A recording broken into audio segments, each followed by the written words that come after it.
Welcome back to our channel. I'm their auntie mum Danielle, and today we're going to learn how to mix skin tones with acrylic paint. So let's get started. For this tutorial we will be using the three primary colours.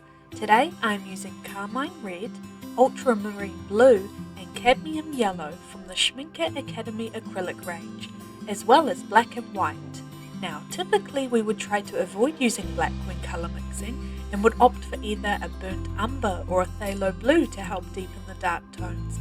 But today we're just learning some basic techniques with a few paint colours, and we'll just be using black to deepen a few shadows. Now to start with, we're going to learn how to mix the colour brown, and this can be done by mixing three different colour combinations, and those are the complementary colours.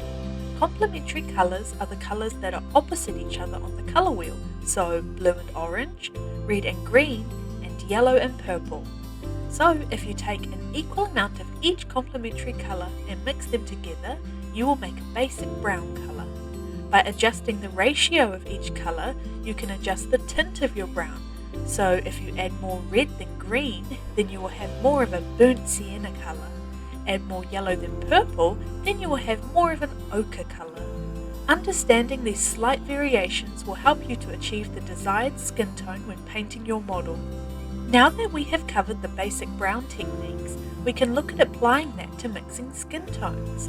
Today I thought we'd mix together three different skin tones in dark, medium and fair, just to explore a few of the differences when mixing colours. We're going to start with the darker skin tone, and to do this I'm first mixing together some orange and then adding blue to create my mid-brown colour. Next I'm taking a swatch of that colour and mixing it with some black for the shadow tone. This is where you could use burnt sienna or phthalo blue to deepen your colour if you have that paint available. You will notice here that the black has shifted the tone of my shadow to be greener than my mid-tone. So to correct this, I am taking a little more red, green's complementary colour, to adjust the tone. To create my highlight colour, I'm taking a swatch of my mid-tone and mixing it with some white.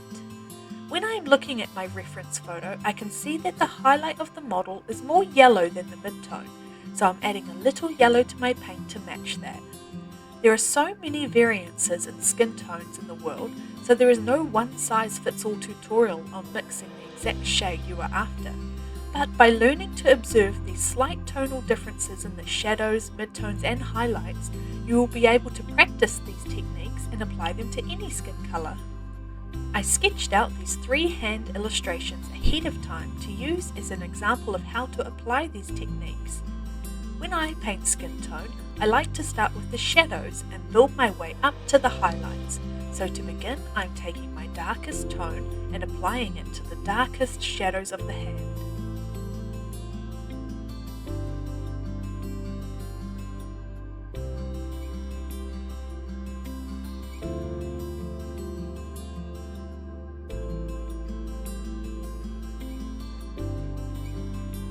Next, I am mixing a bit of my shadow tone and mid-tone together and applying that colour to the next second darkest areas of the image, slightly blending them with my shadow tone as I apply the paint.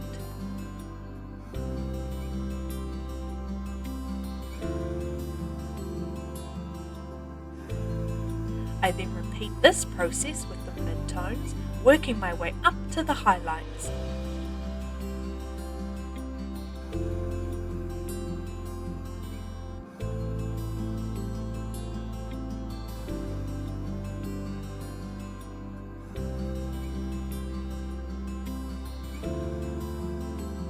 Once you have all your tones laid down, you can study your reference and correct any tonal differences you might see using the skills we've learned.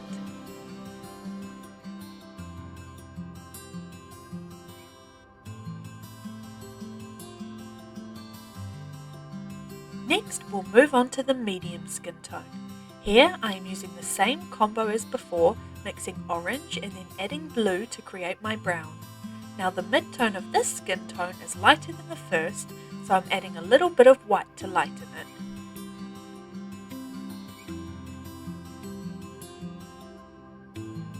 Next I am taking a swatch of my mid-tone and darkening it with more of the orange-blue combo as well as the smallest dot of black, and then correcting the tone with a little extra red again. Then I am again taking a swatch of my mid-tone and lightening it with some white, and then adding some yellow to match the highlights of my reference's complexion. Now I am applying these tones to the illustration, starting with the darkest values and working my way up.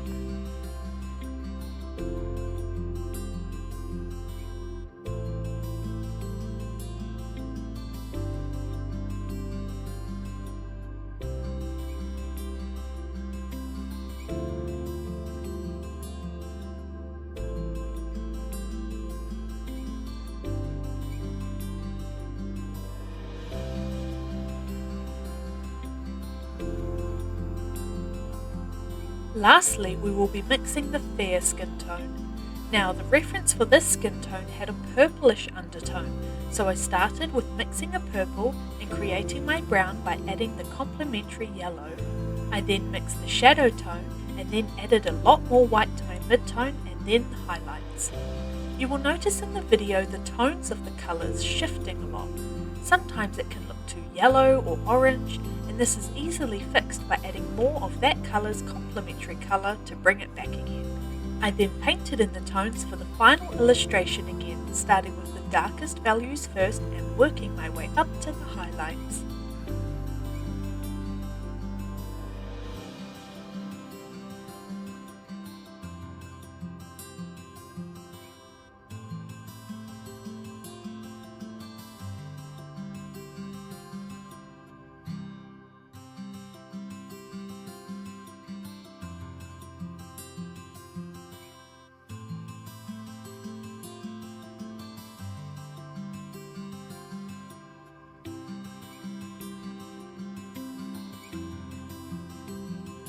Once all your tones are in, you can start refining edges, adding back in any highlights or shadows that need adjusting.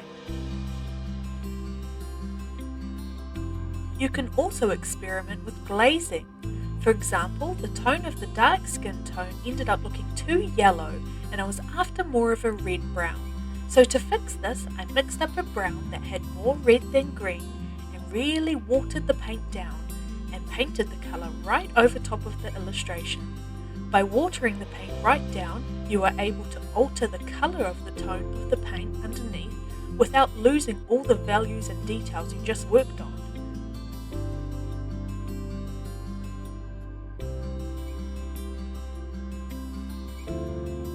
I then did the same to the medium skin tone.